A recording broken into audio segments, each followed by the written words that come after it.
Estados Unidos tiene una guerra comercial con China y la verdadera guerra es con China. La Unión Europea, el resto de los 90 países que sufrieron sanciones con el tema de los aranceles, son solo una forma de justificar la guerra contra China.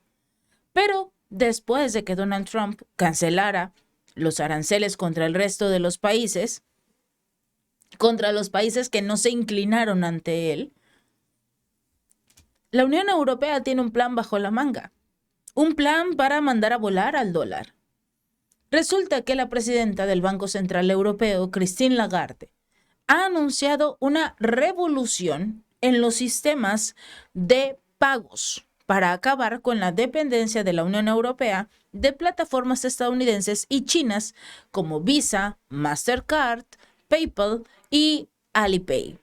En declaraciones recogidas durante el programa The Pat Kenny Show, Lagarde advirtió que el control de las principales infraestructuras de pagos digitales está en manos de gigantes tecnológicos que no son europeos, lo que obviamente compromete la soberanía financiera del continente, porque los hace vulnerables. Insistió en que ha llegado el momento, finalmente ha llegado el momento de empezar a desarrollar a Europa y que la Unión desarrolle una alternativa propia que garantice su independencia tecnológica, pero sobre todo económica.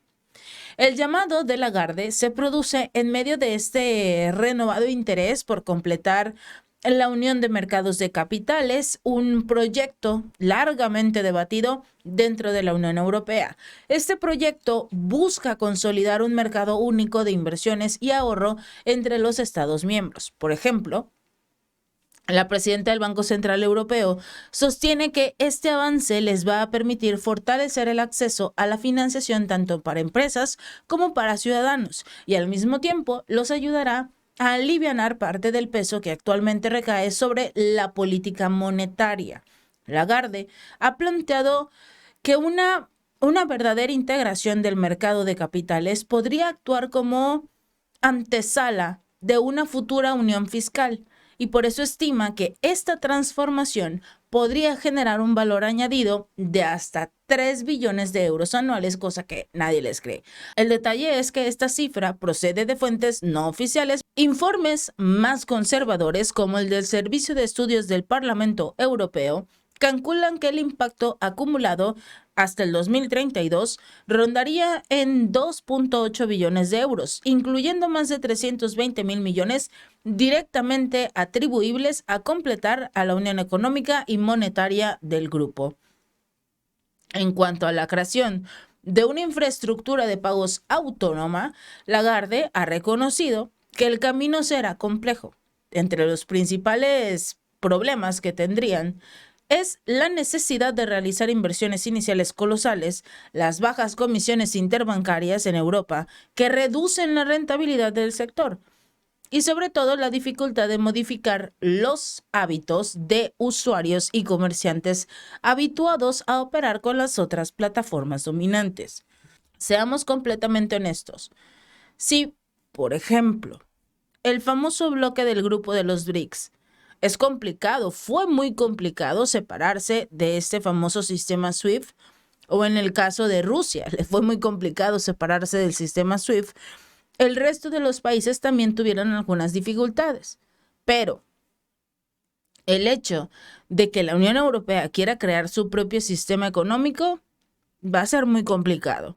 Y recordemos también una cosa, en esto se destaca el uso del euro digital, una moneda que lo único que va a traerle a los países europeos, pero sobre todo a los ciudadanos, es graves problemas. Por el otro lado, nos vamos a otro problema que tiene la Unión Europea. El fabricante de automóviles alemán Audi está deteniendo las entregas de sus vehículos a Estados Unidos por todo este problema de los nuevos aranceles impuestos por Donald Trump. El impuesto del 25% que impuso Trump a las importaciones de automóviles entró en vigor la semana pasada como parte de todas estas medidas recíprocas que han sacudido a los mercados mundiales. Pero ahora es la segunda compañía de automóviles que empieza a realizar medidas un poquito más drásticas. Primero lo vimos en el caso de Nissan. Nissan de Japón tomó la decisión de abandonar una fábrica en Japón y trasladársela a lo que es Estados Unidos. Ahora, en el caso de Audi, su portavoz dio a conocer que se había enviado una carta a los concesionarios instruyéndolos a retener todos los vehículos que llegaran después del 2 de abril. También se instó a los concesionarios a centrarse en reducir el inventario existente. 0 automóviles nuevos para Estados Unidos. Audi tiene actualmente más de 37,000 vehículos en stock en Estados Unidos, que no están afectados por los nuevos aranceles y pueden venderse. Por eso, este inventario debe durar por lo menos unos 2 meses. La empresa, de hecho, no opera su propia planta en lo que es Alemania, su propia planta de producción en Estados Unidos, e importa todos sus vehículos. En la planta solo los venden. Su modelo más vendido en Estados Unidos, el Q5, se produce en la planta de Audi en México, mientras que otros modelos se obtienen de fábricas de la misma Alemania, Hungría y Eslovaquia. La empresa matriz de Audi, Volkswagen, también advirtió a los concesionarios estadounidenses sobre costos adicionales. De acuerdo con Volkswagen, habrían suspendido las entregas de ferrocarril desde México y desde puertos estadounidenses. Se espera que los precios se aclaren a mediados de abril y sobre todo ahora que solo tendrán el 10% de los intereses. Trump está cometiendo muchas locuras en los mercados internacionales. De hecho, la Asociación Alemana de la Industria Automotriz calificó los aranceles como una señal desastrosa para el comercio libre basado en reglas que ellos mismos tampoco respetan con lo que concierne para China. Los analistas advierten que la industria automotriz alemana podría ser una de las más afectadas, con Volkswagen y Mercedes-Benz afrontando importantes desafíos en el mercado estadounidense. El aumento de los costes de producción y el cierre de fábricas ya han ejercido presión sobre estos sectores del sector manufacturero alemán. Así que veremos más adelante cómo más empresas empiezan a caerse a pedazos. Y finalmente vamos a hablar de una situación que ustedes pensarían que no concierne a Estados Unidos, pero sí. La noticia en sí es esta. Las fuerzas del régimen de Kiev llevaron a cabo la noche de este martes para la madrugada de este miércoles un ataque con 8 vehículos aéreos no tripulados contra la estación compresora Korevnokaya que suministra gas al gasoducto de exportación Turkstream. De acuerdo con el Ministerio de la Defensa ruso, tras el sabotaje a los gasoductos Nord Stream, el Turkstream se convirtió en la única ruta de suministro continuo de combustible ruso al mercado europeo. La capacidad de bombeo de la estación Korevnokaya es de 31.500 millones de metros cúbicos de gas al año. De hecho, se trató de un ataque deliberado del régimen de Kiev contra una instalación energética internacional. Recordemos que hay un pacto de alto al fuego contra las instalaciones energéticas. Los drones intentaron impactar contra la infraestructura en un lapso de menos de 2 horas, pero fueron derribados por los sistemas de defensa aérea rusos. No se permitieron daños a la estación, eso es lo que aseguraron desde el ministerio ruso.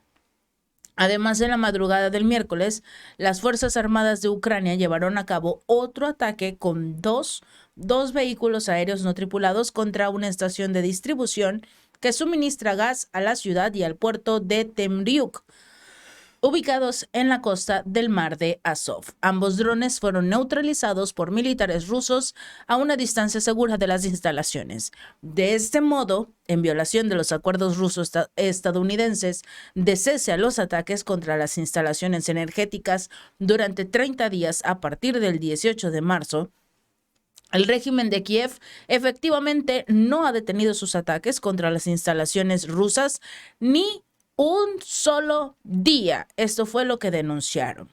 La vocera María Zaharova también recalcó que el régimen de Kiev está violando a diario el acuerdo de cese al fuego contra el sector energético, al lanzar ataques contra la infraestructura, a pesar de que las fuerzas de Moscú sí cumplen el acuerdo. Y ustedes se preguntarán, ¿qué tiene esto que ver con los aranceles de Estados Unidos? Está realizando ataques a la infraestructura energética rusa, que es fundamental para suministrarle energía, gas y petróleo a diversas naciones. Entre las negociaciones que estaba haciendo Donald Trump de forma no tan secreta, pero sí, contra todos los países a los que implementó aranceles. Uno de los puntos más importantes, sobre todo en el tema de Camboya, que les puso 49% de aranceles, uno de los puntos era precisamente esto: